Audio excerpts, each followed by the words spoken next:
Bien, bueno.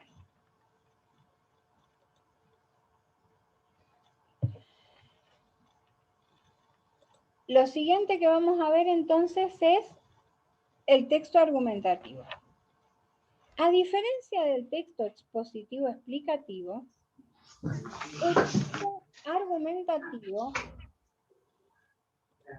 tiene como función que el receptor, convencer al receptor, ¿sí? Es decir, que el receptor de este texto acepte lo que yo le estoy planteando como tesis, como verdadero o como mi verdad. En este texto hay mucho de subjetividad. Y a la vez no solo lo acepte, sino que a la vez también hasta lo crea, ¿sí? Hasta se sienta convencido de eso que yo le estoy diciendo, ¿sí? El texto argumentativo tiene como objetivo convencer al receptor. En el texto expositivo explicativo habíamos dicho que era que el receptor aprendiera, entonces yo le voy a dar datos objetivos, concretos y se los voy a explicar de una manera clara para que lo aprenda, ¿sí? En cambio, en el texto argumentativo yo lo que voy a tratar de hacer es de convencer al receptor. ¿En qué ocasiones yo puedo tener que escribir un texto argumentativo? Bueno, fundamentalmente cuando tengo justamente que fundamentar alguna respuesta. Por ejemplo, a ustedes les plantean en un examen, diga cuál de las dos opciones es la correcta. Y ustedes tengan que decir, la opción correcta es la A. Y después le dicen fundamente su respuesta. En ese caso ustedes van a escribir un mini texto argumentativo. Van a decir la opción A o la opción B, imaginen que eligieron la B, la opción B es la correcta porque por esto y por lo otro, ¿sí? Esa estructura es la estructura del texto argumentativo. De la misma manera que nosotros vimos que los textos expositivos tienen determinadas partes que yo respeto cuando lo estoy escribiendo para que quede bien organizado, para que tenga una estructura coherente, en el texto argumentativo también hay una superestructura que uno va a respetar para que ese texto le quede bien organizado, ¿sí? Fíjense, acá hay algunas otras aclaraciones respecto del discurso argumentativo que después ustedes las leen. Yo por lo pronto les voy explicando lo fundamental del tema. Entonces el texto argumentativo yo lo voy a estructurar de cierta manera para que tenga esa coherencia y para que esté planteado gradualmente para convencer a ese receptor, ¿sí? Por ejemplo, en el expositivo habíamos dicho que había 3 partes, ¿sí? De las cuales había algunas que son optativas y otras que son obligatorias, pero cuando vamos a hacer textos académicos o textos formales, trato de respetar toda la estructura para que quede bien cohesionado. En el texto argumentativo, entonces, tenemos 4 partes. Estas 4 partes van a ser el punto de partida o introducción que cumple la misma función que en el otro tipo textual. Es decir, presentar el hecho y darle un contexto, ¿sí? Es empezar diciendo, bueno, este tema está comprendido dentro de este marco. La introducción generalmente es algo, un planteo general en el cual yo inserto ese tema del que voy a hablar. Por otro lado, tengo la tesis. ¿A qué se le llama tesis? La tesis es esa idea de la cual yo quiero convencer al receptor. Recién una chica en otra clase me dijo, por ejemplo, si yo digo, la comida salada es más perjudicial que la comida dulce. Por ejemplo, esa puede ser una tesis, ¿sí? Entonces después en la argumentación yo voy a decir por qué una es mejor que otra. O también puedo decir, fumar es perjudicial para la salud. Y en la argumentación voy a decir por qué es perjudicial. En ese montón de por qué voy a armar un cuerpo argumentativo que va a ser este desarrollo de este texto que estoy escribiendo, ¿sí? Entonces, punto de partida, la introducción. Luego el planteo de la tesis, es decir, esa idea de la cual yo voy a convencer al receptor. En un siguiente momento voy a plantear las razones, los por qué. Estos por qué que yo voy a plantear para apoyar esa tesis mía van a ser ese cuerpo de argumentos. ¿Qué tengo que tener en cuenta cuando yo doy las razones? Que más allá de que las redacte de esta manera, porque tal cosa, cuando yo las esté planteando, ese por qué se pueda reponer, es decir, que admitan una conexión con esa idea de la cual yo quiero convencer al receptor, ¿sí? Por ejemplo, fumar es perjudicial para la salud porque ocasiona daño a los pulmones. Aunque yo no ponga el por qué adelante, en una siguiente oración podría decir, la Organización Mundial de la Salud ha descubierto una conexión significativa entre el tabaquismo y el cáncer de pulmón. Fíjense que yo no puse el por qué adelante, pero lo admite y es una de las estrategias que voy a utilizar para convencer a ese receptor acerca de mi idea de que fumar es perjudicial para la salud. ¿Sí? Bien. Por último, después de haber planteado todas las razones, todos los argumentos y utilizado las estrategias que vamos a ver más adelante, voy a colocar una conclusión. Esta conclusión me va a servir para cerrar el texto, para que no quede terminado como a la mitad, para que no queden dudas acerca de que se concluye ese texto. Tanto en el texto expositivo como en el texto argumentativo, la conclusión tiene una característica y es que no me da información nueva, solamente se va a referir a lo ya mencionado, porque si yo planteo un dato nuevo, algo que no voy a explicar, no estoy cerrando el tema y la idea es cerrarlo, ¿sí? Darle esa circularidad a este marco, que así como empezó en un planteo general, al final esté cerrado y esté concluido y uno pueda, el receptor pueda decir, bueno, acá terminó el tema. En esta conclusión, en el texto argumentativo, yo puedo repetir algo que ya dije, puedo dar alguna sugerencia, puedo proponer un estudio más profundo, puedo hacer varias cosas. Lo que no puedo hacer es dar información nueva, dar datos nuevos o plantear cosas que no vaya a desarrollar. Porque si no, como les decía recién, la conclusión no cumple con su función específica de cerrar el tema, ¿sí? Bien. Ahora, hay muchas estrategias para convencer al receptor. ¿Por qué hablo de que hay muchas estrategias? Porque yo puedo echar mano a las que utilizamos en el texto expositivo explicativo, porque a veces uno convence a otro enseñándole sobre un tema, ¿sí? Dándole data sobre un tema. Entonces, a las estrategias propiamente argumentativas también vamos a sumar todas las del texto expositivo explicativo, ¿sí? Cuando nosotros escribamos un texto argumentativo, podemos echar mano a una definición, a una reformulación, a una comparación, a una ejemplificación perfectamente. Pero a ellas les vamos a sumar las estrategias propiamente del texto argumentativo, que las vamos a ver un poquito más adelante. Nosotros vamos a ver estas que están acá, a ver cuántas pusimos, 5, sí, bien. O sea que estas 5 que vamos a plantear acá, les vamos a sumar esas 4 que habíamos planteado en el otro tipo textual.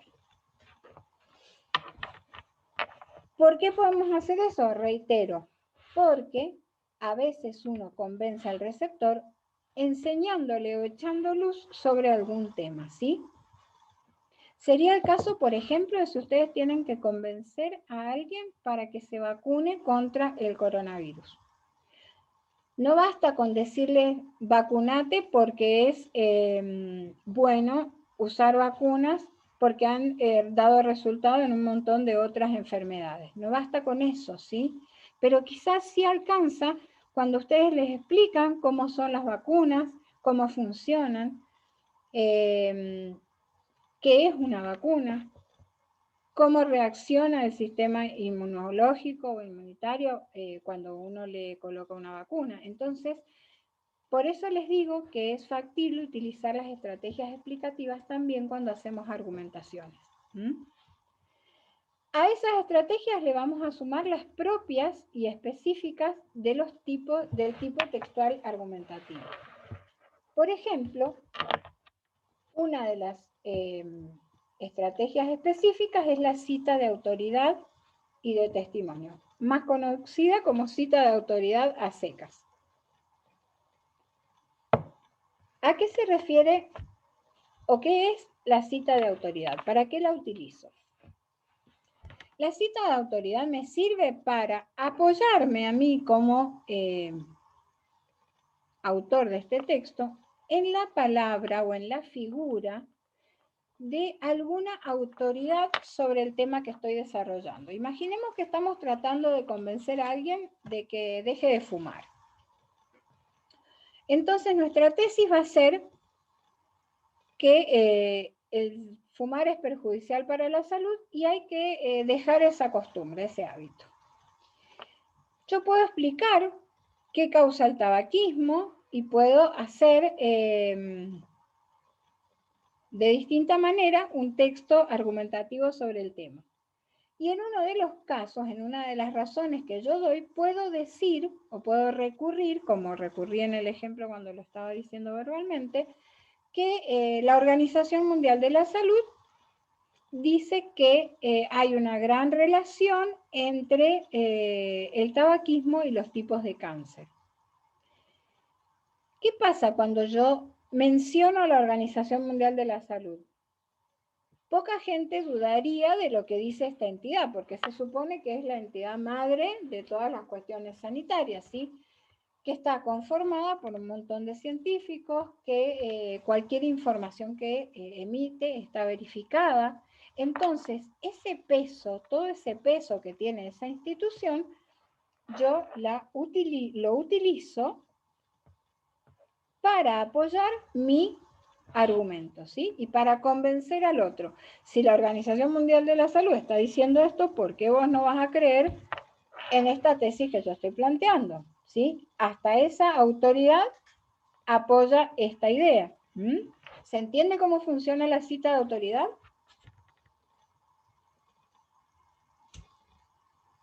Sí, profe. Bien, cuando yo la incorporo en los textos, generalmente voy a utilizar este tipo de conectores, ¿sí? Por eso yo se los pongo acá al final de cada una de las estrategias para,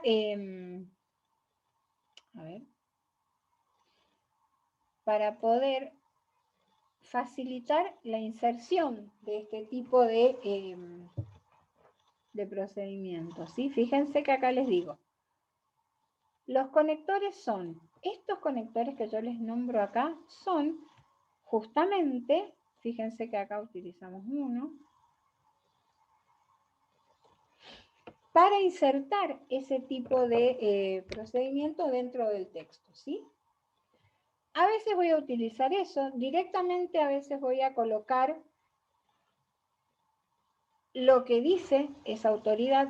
¿Cómo lo voy a hacer? Lo puedo poner entre comillas, ¿sí? Generalmente cuando es textual la cita de autoridad, se entre comillas para incorporarla dentro del discurso, ¿sí? También lo puedo hacer directamente en el discurso, como hice yo. La Organización Mundial de la Salud dice tal cosa y lo voy diciendo, lo voy narrando como lo dice, sin específicamente colocar las comillas porque no es textual. Las comillas las voy a usar cuando sea textual. Bien. Otra de las estrategias argumentativas que hay es la concesión. ¿Cómo funciona la concesión? La concesión funciona casi como un juego entre el emisor y el receptor. Imagínense que yo estoy, sigamos con el mismo ejemplo este de dejar de fumar, los quiero convencer de que no fumen. Entonces, voy a recurrir a la concesión. Espérense que voy a sacar esto porque voy a mover la pantalla y si no va a quedar ahí molestando sobre otro texto. Uy, ahí, a ver, la concesión, ahí, que quede bien ubicadito. En la concesión yo le concedo al otro, ¿sí?, cierta credibilidad quizás al concepto. Por ejemplo, estamos hablando de dejar de fumar y yo digo sí. Él, sin olvidar la tesis que es que fumar es perjudicial para la salud y hay que abandonar ese hábito tan dañino. Podría pensar, cuando estoy tratando de convencer al receptor, que alguno me va a decir, ay, sí, pero es tan lindo fumarse un cigarrillo después de comer, por ejemplo, ¿sí? Entonces yo la concesión la utilizo así, diciendo, si bien puede resultar un acto placentero fumar un cigarrillo después de comer, ahí le estoy dando como crédito a eso, después lo voy a refutar, voy a decir, si bien pasa eso, sin embargo hay que tener en cuenta que el beneficio del placer es algo efímero comparado con el daño que le hacemos al pulmón. ¿Se entiende cómo funciona la concesión? Por un lado, acepto una idea opuesta, pero por otro lado la voy a retrucar.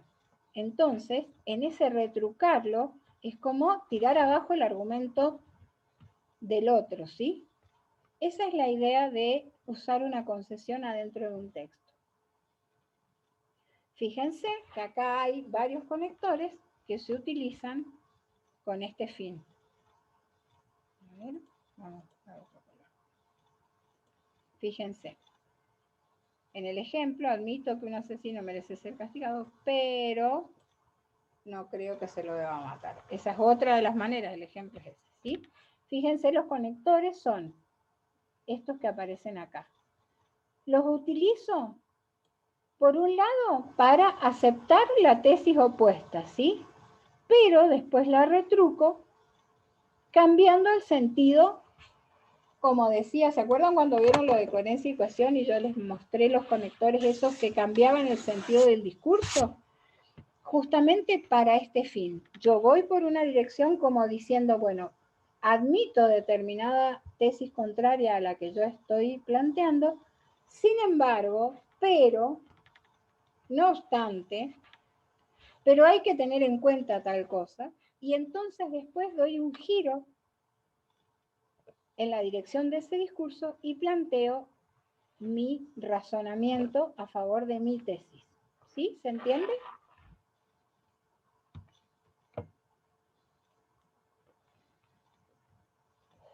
Sí, profe. Otro de los procedimientos que hay es la refutación. ¿Qué pasa con la refutación? La refutación es incluir ideas opuestas. Básicamente es eso, ¿sí? ¿Para qué podemos poner una refutación dentro de un argumento? Para después discutirlo y contradecirlo o descalificarlo directamente, ¿sí? Imaginemos que seguimos hablando de el tema este del cigarrillo, ¿sí? Entonces, yo vengo con mi tesis que el fumar es perjudicial para la salud, que hay que abandonar ese hábito, y entonces digo, voy a poner una idea opuesta, más allá de esta que dije por ahí del placer. Bueno, podemos seguir con la del placer porque esa es la más opuesta en cuanto a la salud, ¿sí? Entonces yo puedo volcar en ese texto que hay mucha gente, por ejemplo, que encuentra gran placer en una actividad tan dañina como fumar. Sin embargo, esta es una idea cuestionable, ya que el exceso en todos los vicios genera daños al organismo. Y después refuto eso, dando nuevamente razones respecto de todo lo que ocasiona, por ejemplo, un hábito como el fumar. Entonces, a ver el ejemplo que está acá. Ah, acá hay otro. Acá hay otro ejemplo que por ahí puede ser más claro.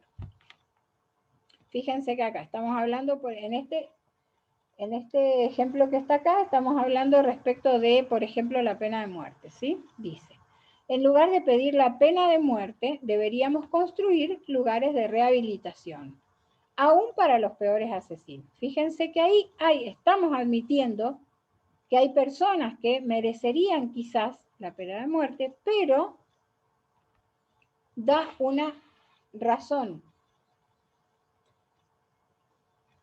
quizás opuesta a la tesis al decir este aspecto que es positivo, más allá de que admitamos que hay gente que podría merecerlo. ¿Mm? Así funciona la refutación.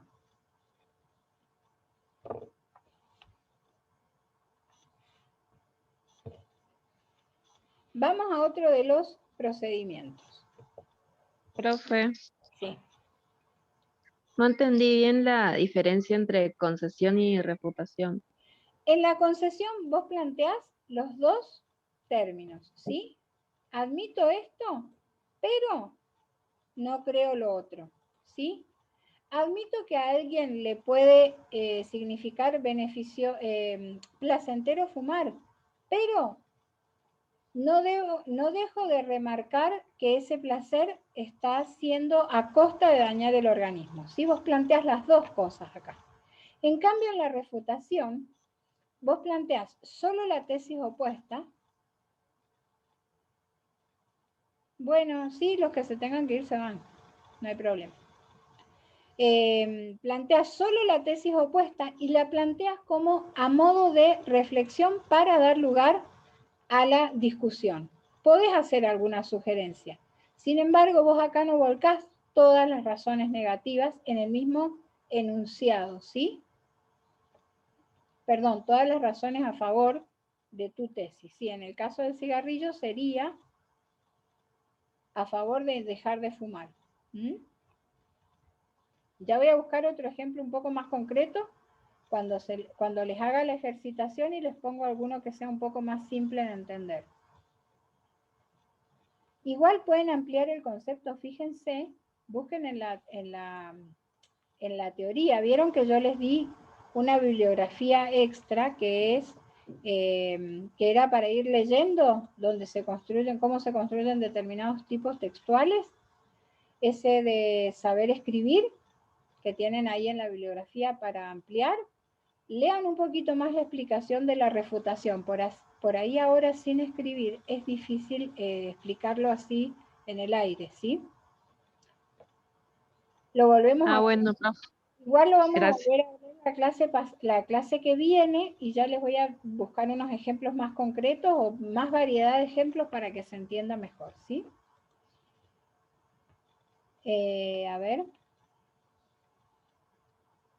Sí. Uy, vamos acá a las últimas dos que nos quedan antes de que se termine la clase.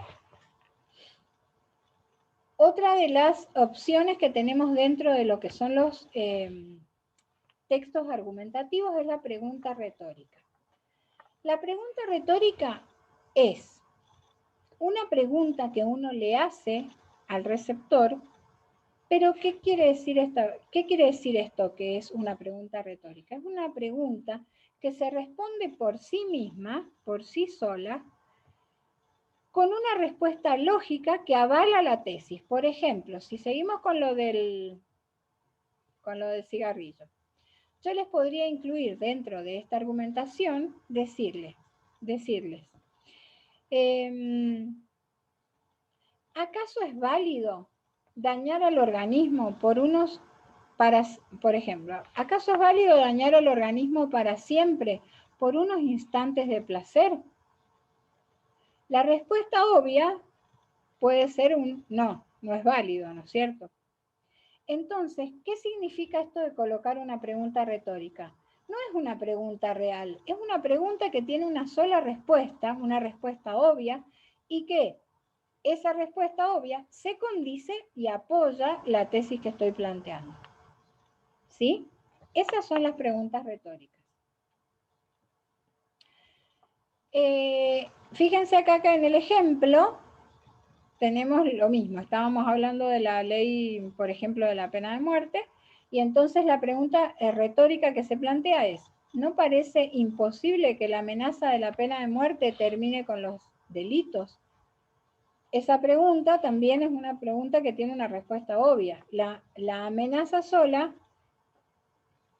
no va a terminar con los delitos, ¿sí? Entonces, estas respuestas obvias se van a condecir con la tesis. Cuando yo incorporo una pregunta retórica, lo que tengo que hacer es que esa respuesta que va a surgir en la cabeza del receptor sea una respuesta que apoye mi tesis, ¿sí? Por eso la utilizo.